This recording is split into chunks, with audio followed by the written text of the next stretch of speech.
Okay, Ramblers, let's get rambling. Hi, everybody. Hi, Dr. Nick. Some dumb guy, some dumb kitty. That's Buddy. Welcome to episode number 49 of SumDumWatch, my weekly series chronicling what I've watched from my physical media home library and any theatrical viewings I attend. This is my little bit of celebration of physical media ownership, of viewing, collecting, just relishing in having what you want to watch at your fingertips, at your disposal, whenever you want it, without having to rely on streaming services or whatever other digital means people tend to try to fall back on that so often fail us. I buy it, I own it, I'll watch it at my convenience, my terms. That's the way I do things. So, we're still going brief here, IRL. Foreseeable future, that's just the way it's going to be. I've got limited free time, so we're just going to do what we do, and I guess y'all get to enjoy some briefer videos.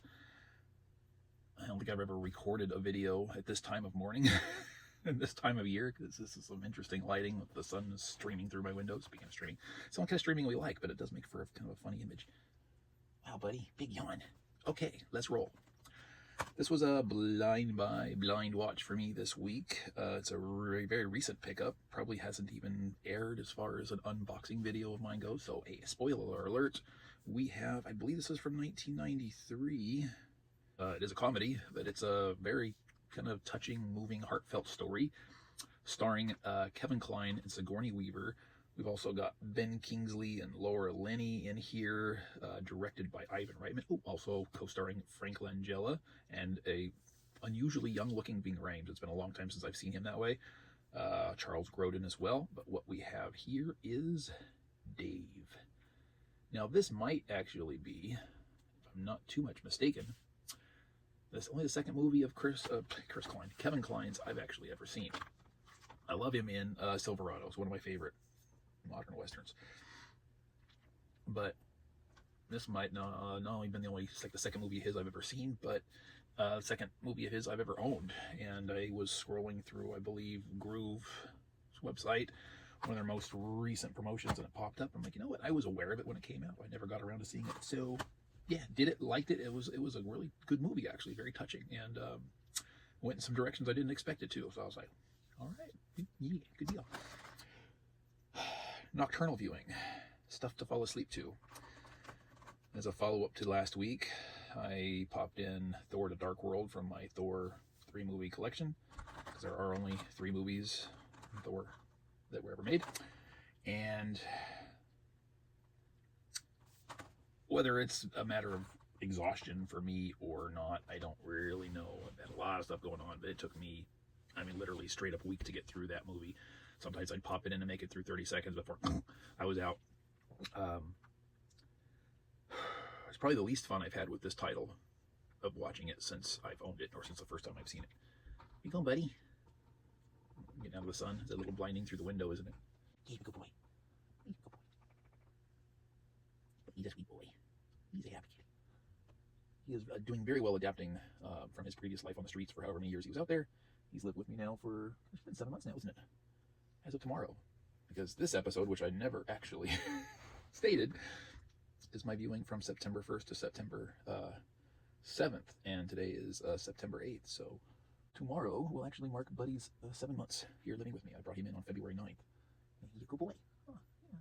You've got your happy motor going.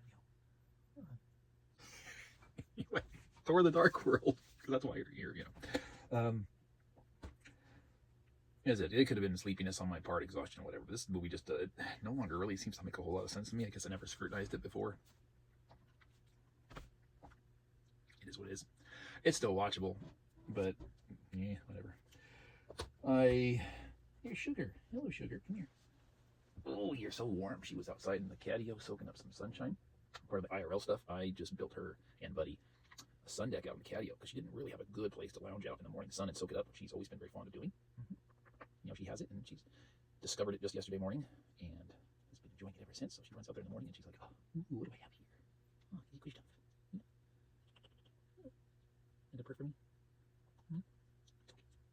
Hey, good people. I'll go back to recording. Too many interruptions, but they're kitties. It's okay. So, I completed season 1 of The Simpsons. I didn't look at the episode count on here, but I was very much in the impression that this was an abbreviated first season. I don't know that for sure. It's got well, that's the list of episodes. So interesting to count, right? 1, 2, 3, 4, 5, 6, 7, 8, 9, 10, 11, 12. Looks like 13 episodes for season 1. I almost made me a little dizzy counting that spiral. But I picked this up not too long ago on eBay, and it was in great condition. Box included. There's a couple little but no big deal. Great stuff. Like I said, in my previous episode, there was a lot of episodes in this first season that I always associated with later Simpsons, and I didn't realize that they had caught their stride so quickly. I thought it was like season 3 or the earliest where they really started getting going. So that means season 2 will probably have some interesting equal surprises for me. So yay! Long-term viewing continues with season 2 of Person of Interest. I'm pretty confident at this point, at this point of the series anyway, that it is just progressively gotten better for me. I think I have 4 or 5 episodes left in this season to finish. The most recent episode I watched just last night was an interesting twist on the premise. In fact, even the one right before it, I think it was as well. But so they're still finding new, fresh, innovative ways to address this show. This most recent one, though, had a bit of a, I'm just going to call it a plot hole for the big epic finale, which I'm not going to discuss because we don't know any of the details of the episode here, right? So it involved 2 people getting to a place that they should not have been able to get, particularly in the time frame that they had to work with. It isn't something that should have ever been able to happen, and yet it did, and it was not addressed, explained, or anything of the kind, which I found strange because, at least in my experience, my observations, this has never been an issue where the series has problems narratively or plot-wise. It just, things seem to flow, and there's not a whole lot of unexplained stuff going on. This one had it. But anyway, I am still absolutely 100% loving the show. We'll continue it on, hoping it maintains its quality. I know it was terminated prematurely before its planned conclusion, so was that a matter of a dip in quality or just not gaining a wide enough net of appeal? I don't know. I'll have to find out, but hoping it maintains. Yes. No theatrical viewings. Had no time for it. Wanted to. There was no way I could have pulled that off. So unfortunately, no theatricals. That's it. That's what I got.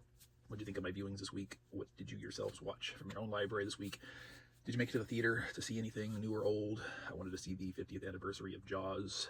You know, I'd seen it in the theater 3 years ago, 2022 summer. Couldn't make it. Couldn't justify the time that it would have taken me to do it. So disappointed there, but it is what it is. Life happens, and it needs to continue doing so.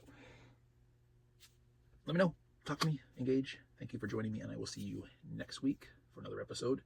And I will see you probably between now and then for another unboxing that's scheduled to roll out. I've got boxes stacked up over here. I still need to film some more unboxings, and I probably have 1 or 2 already filmed that need to be edited and set up for posting, so there's still plenty to roll out. Need time. Time is good. Okay, so thank you. Bye-bye. See you later. Yeah, buddy. Alan.